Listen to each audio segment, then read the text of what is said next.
This sucks. This is garbage. BioWare has no soul left, and this is the kind of garbage that you pump out. What BioWare announced regarding the limited Dragon Age Keep choices is absolutely a betrayal. Most of the cast, they just feel like losers. Also, the ass slider was painfully conservative. One game that I'm not looking forward to is Dragon Age Veilguard. This game looks awful. We never want to invalidate your choices. You know what's a good way to invalidate player choices? Completely ignore them and pretend they never happened. But if you're subscribed to EA, they are giving you Dragon Age Veilguard for free. I can play it if I so choose without actually having to buy the game. But even with that said, I'm not gonna play this piece of shit. I don't think it really hits the vibe check, man. I don't. What's up, everyone? Big Dan here, and today I wanted to talk about negativity in the gaming space, specifically negative content produced by YouTubers, including myself, because I've been seeing a lot of talk about this lately online, specifically around Dragon Age The Veilguard,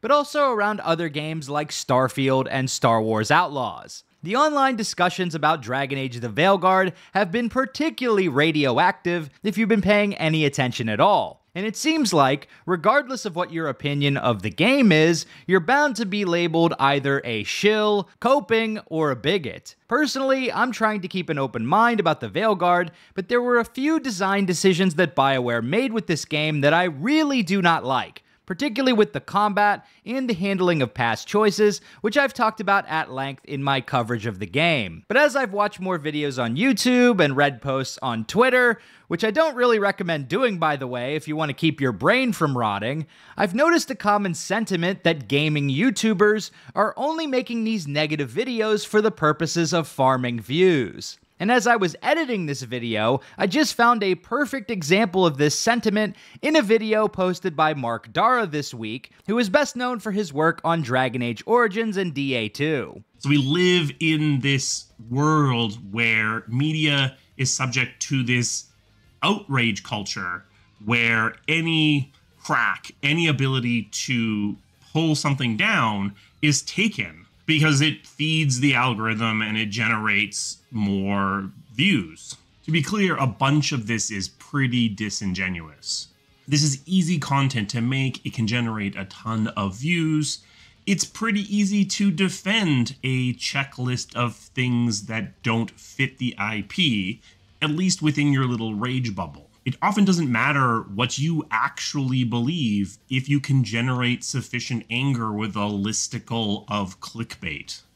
Am I saying that your favorite rage baity content creator is lying to you? Yeah, that's what I'm saying. That they may not believe what they're saying. They may be saying that simply because it's an easy way to generate traffic. Well, first off, all YouTubers want to get views. Literally every single one of us wants people to watch our videos, so that's kind of a non-argument. However, there is an underlying assumption with these kinds of posts that assumes negative videos outperform positive videos on YouTube. But is this actually true? Let's take a look at a few examples. Legendary Drops is a gaming commentary channel that has grown rapidly on YouTube this year. His videos around Ubisoft's recent blunders in particular, which are extremely critical of Ubisoft, have really popped off. But he's also had a lot of traction with positive coverage of games like Black Myth Wukong and Helldivers 2. So it's not like he's just out here preying on the downfall of every game in the market. Good games get praised, bad ones get wrecked. And then there's Asmongold. Probably not the best week to be including him in this video, considering he just got banned on Twitch for his comments on Palestine. But anyhow, that's a topic for someone else to deal with. Let's just look at his coverage of the Veilguard versus his other recent content. Most of Asmongold's takes on the Veilguard have been negative, with one about the character creator getting over 1 million views. But his most popular content in the past few weeks has been his coverage of the P. Diddy situation and a video about why he personally lives like a complete savage, which is by far his most viewed recent video. And taking a look at my own channel, my best performing video over the past 2 months was my review of Star Wars Outlaws, which was a scathing review. But I've gotten far more views in the past just making guides for games that people love, like I did with Fallout earlier this year. And outside of the Outlaws review, my current Cyberpunk guides are outperforming other negative coverage of Bethesda and BioWare. So at the end of the day, videos with either a negative or positive slant can gain traction on YouTube. Sometimes negative videos outperform positive ones, but other times it's the complete opposite. It's not like negativity farming is a surefire means of success on YouTube. This is not to say that some channels aren't farming outrage, but to just draw a box around all critical content or even most of the content around a game like The Veilguard and just dismiss it as disingenuous rage bait isn't very productive. Because if you're unwilling to consider that there could be valid criticisms of the game, then you can't even acknowledge potential problems and fix them. Also, if a large amount of consumers or content creators express negative sentiments about a product, there's probably a reason or variety of reasons for that. But from the standpoint of some pro-Veilguard content creators and fans, all the people criticizing the game are just bigots, or they're just tourists, and they're not real Dragon Age fans. Now, it goes without saying that targeting or harassing someone on the basis of things like their appearance or intrinsic characteristics is bad. But to just act like everyone who criticizes the Veilguard is participating or condoning this kind of stuff is just blatantly untrue. It just seems like a convenient way to brush off criticism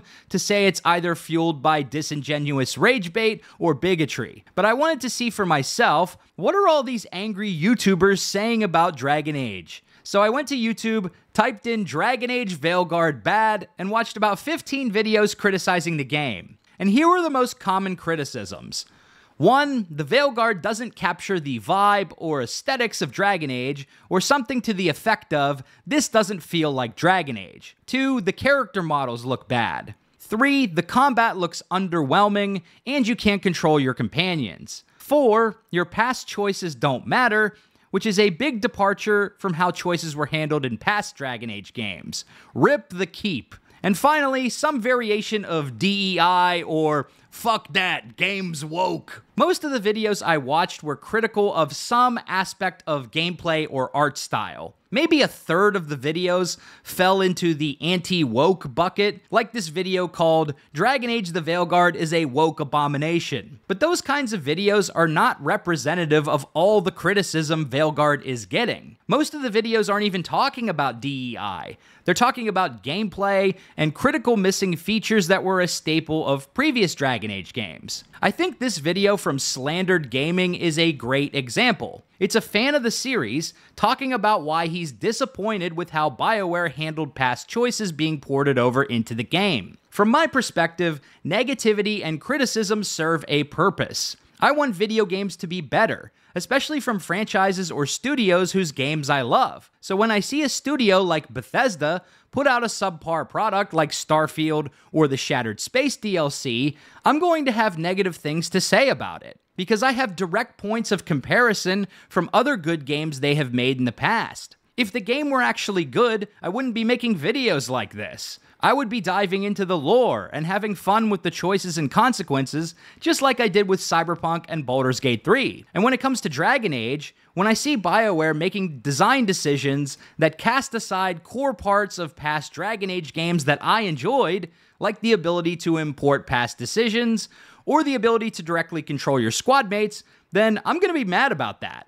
And that will be reflected in my content. Because, hey man, I'm passionate about video games, to the point where I've built my whole livelihood around it. And I am prone to molding from time to time, so I'm gonna produce the occasional unhinged rant about games and franchises that I'm passionate about. And if you look past the provocative titles and thumbnails, you'll see that my criticisms and arguments come from a place of loving RPGs. So I would just ask you to consider the arguments, because I might be mad, but am I wrong though? If I truly wanted to outrage farm, I could make another 15 negative videos about the Veilguard before the game comes out in 2 weeks, but I don't have any interest in doing that. I would rather cover games that I enjoy. But at the same time, if I play a game that I think is bad, or I hear some disconcerting news about an upcoming game, then I'm not gonna hold back either. I can't speak for every other YouTuber on the platform, but this is where I'm coming from. Anyhow, I've been yapping long enough. I'll see y'all in the next video,